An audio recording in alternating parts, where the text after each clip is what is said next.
তো নমস্কার।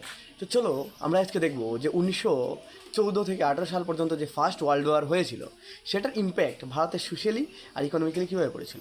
এটা সিবিএসসিতে 2019 সম্ভবত কোয়েশনটা এসেছিল। তো প্রথম কথা, যদি ওয়ার হয় তাহলে একটা দেশের মধ্যে টেনশন বাড়বে। যদি তোমাদের কোয়েকশনে ইকোনমিক আর সোশ্যাল বিষয়টা দিয়ে দেয় তাহলে আমরা বলবো যে socio and economic tension rises in the country in that time period. ঠিক আছে না? সেকেন্ড কথা, যদি আজকে ওয়ার হয় তাহলে এক্সপেন্ডিচার বাড়বে কি কমবে? বাড়বে। যদি এক্সপেন্ডিচার বাড়ে তাহলে গভর্নমেন্ট কী করবে? গভর্নমেন্ট সেই এক্সপেন্ডিচার মানে জিনিসটা যে টাকাটা প্রয়োজন সেটা নেওয়ার জন্য জনগণের উপর ট্যাক্স লাগাবে। ট্যাক্স যেটা এটা ইনক্রিজ হয়েছিল। ওয়ার লোনস নেবে, মানে যুদ্ধের জন্য প্রয়োজনীয় লোনস নেবে। আমরা জানি আমাদের ভারতকে তখন ব্রিটিশরা রাজ করতো।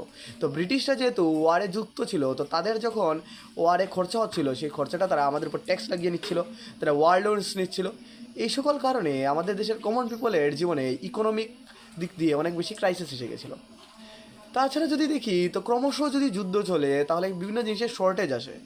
যদি শর্টেজ আসে তো সাপ্লাই কমে যায়, সাপ্লাই কমলে যে কোনো কিছুর দাম বেড়ে যায়। তো ওই সময় প্রাইস হাইক দেখা দিচ্ছিল, মানে ক্রমশ জিনিসপত্রের দাম বেড়ে যাচ্ছিল।